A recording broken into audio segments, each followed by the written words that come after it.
During World War II, almost half of Mercedes-Benz's employees were prisoners of war and forced labour. By the early 40s, Mercedes had almost ended passenger car production to concentrate on building aircraft engines and the L3000. Their most produced World War II truck, it weighed 4 tonnes and was designed for rough terrain. It featured a 4.8 litre 74 horsepower diesel engine. In total, over 33,000 were built. Following World War II, many of Germany's factories had been destroyed. The factories that were left were put under British and American control. Many European nations had set a steel production limit on Germany for the first few years following the war, thus preventing any attempts at rebuilding a large-scale army. 1948 saw the launch of the first Unimog. The rights to the Unimog were sold to Mercedes-Benz in 1950. Many generations later, and the Unimog is still in production today. It featured a 25 horsepower 1.7 litre engine and has a gearbox with 6 forward gears and 2 for reverse. It's a cross between a tractor and a lorry, and had a top speed of over 30 miles an hour. In 1951, Mercedes-Benz launched the W187, their first all-new post-war model. Many German factories at the time had been rebuilt from subsidies provided by the United States, and these modern factories were the most efficient in the world. The W187 was considered the full-size luxury model in the Mercedes-Benz lineup at the time, but it was smaller than previous Mercedes flagships and only featured a 4-cylinder engine. This was due to steel limitations and the turbulent economy in Germany and its main market at the time. In 1954, Mercedes launched the 300 SL, the famous gull-wing door coupe that was powered by a 240 horsepower 6-cylinder engine and had a top speed of over 160 miles an hour. In 1957, the coupe was replaced by the roadster version. In total, over 3,200 SLs were built. In 2020, a 300 SLR capable of 180 miles an hour was the most expensive car to ever sell at auction, selling for nearly $143 million.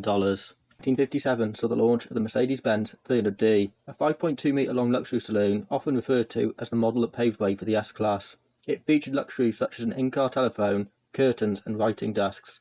It was often bought by state and business leaders. 1961 saw the release of the W110, an executive car that was an early successor to the E-Class. It featured a 4-cylinder petrol and a 4-cylinder diesel engine. In 1965 it came available with a 2.3 litre 6-cylinder engine and an estate variant. In total, 628,000 were built over an 8-year period. 1967 saw the launch of the Mercedes-Benz T2, a commercial vehicle available as a van, truck or bus, between 5 and 7 metres in length, and featured engines up to 5.7 litres in size. It stayed in production until 1997, with bus variants being built by Plaxton until 2011. 1972 saw Mercedes-Benz introduce the first S-Class. It featured a range of 6-cylinder and V8 engines up to 6.8 litres in size, as well as a 3 litre 5-cylinder turbo diesel. The S-Class was the first Mercedes to feature hydropneumatic suspension, similar in design to what Citroën had used in the DS. This gave it an exceptionally smooth ride. This generation S-Class was voted the European Car of the Year in 1974. 1979 saw the launch of the G-Wagon, a model co-developed with the Peugeot P4. It was initially designed for military use, but later became available for civilian use. Later models became larger and more luxurious. These days, it's sold as a Range Rover rivaling model, with a starting price of £100,000. Its main clientele are celebrities and wealthy business people. In total, over 500,000 G-Wagons have been built over 45 years. In 1982, Mercedes-Benz introduced the 190. It was their first ever compact executive saloon, and one of the safest cars built at the time.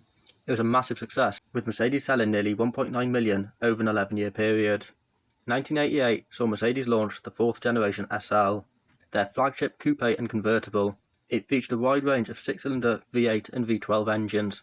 At the top of the range sat the SL73 AMG. It featured a 520 horsepower 7.3 litre V12 that gave the SL a top speed of nearly 200 miles an hour. 1991 saw Mercedes introduce the 3rd generation S-Class. It was inspired by the Jaguar XJ and BMW 7 Series, one of the most advanced cars of the time. It featured 6-cylinder V8 and V12 engines. Mercedes had also built a few V16 engine prototypes, but these never made it past prototype stage. This generation S-Class was famously noticed as the car that Diana, Princess of Wales, died in 1997.